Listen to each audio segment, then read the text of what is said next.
Биыл Қазақстан егеменді мемлекет болып қалыптасуының 30 жылдығын атап өтуде. Осы елеулі датамен қатар төрешілдік қауымдастығы Қазақстан Республикасының төрешілері одағының қалыптасуының 25 жылдығын атап өтеді. Егемендік жылдары төрешілер кеңесінің іс-әрекеті және қойылған мақсаттар аясында республиканың соттарында алдағы қатардағы инновациялық технологиялар кеңінен ендіріледі.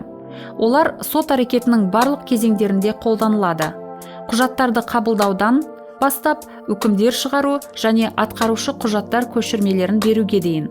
Осылайша 5 жыл бұрын сот органдарының бірыңғай интернет порталы көпшіліктің қолжетімдігі үшін ашылып, соңынан тиімді әділеттік пен сот өндірісі тараптарының өзара қызметі үшін көптеген сервистер қалыптастырылған. Одним из главных инструментов для диалога с судами является сервис «Судебный кабинет». Сотпен тілдесудің басты құралы сот кабинеті сервисі болып табылады. Бұл сот органдарының қызметтерінің онлайн қызметтеріне қолжетімдіктің басты терезесі.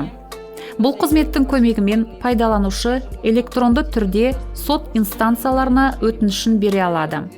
Онлайн режимде төлемдер жасауға болады. Сонымен бірге істің қалай жүріп жатқанын бақылауға, сот құжаттарын алуға, хабарламалар алуға болады.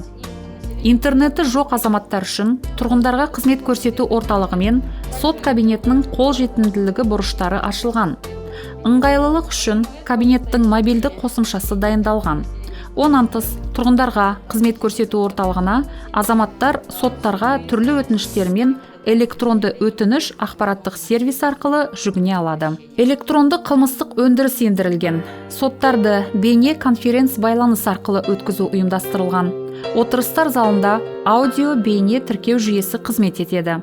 Инновациялық технологияларды қолдану соттардың жұмысын сапалы өзгертуге және азаматтардың әділеттілікке қолжетімдігін кеңейтуге мүмкіндік берді.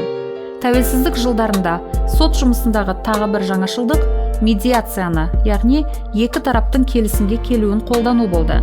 Және оның кіммен жүзеге асырылатыны маңызды емес.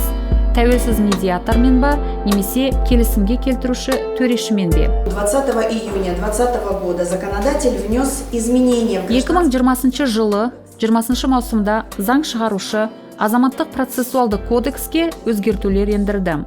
Ол өтініш сотқа түскеннен кейін 10 жұмыс күні ішінде төреші іс медиабелдік болатын болса, екі тарапты келісімге келтіруі тиіс.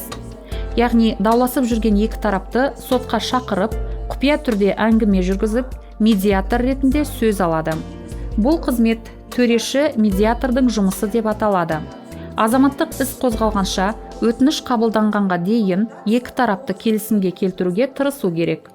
10 жұмыс күнінде осы істі істей алса, біз әрине қуанамыз. Өйткені сот бұл істі қарастырмай-ақ қояды. Ал келісімге келтіре алмаса, өтінішті қабылдап, сот істі әдеттегі тәртіпте қарастыратын болады. Соттар мен әкімдіктің бірлескен қызметімен Ридзерде 2019 жылы келісім орталығы ашылған.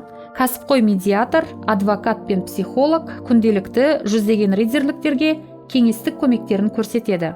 300-ден астам медиативтік келісімдер өткен жылы жазылған, 200-ден астамы биыл жасалған. Сотқа дейінгі тәртіпте азаматтық, қылмыстық және әкімшілік істер бойынша.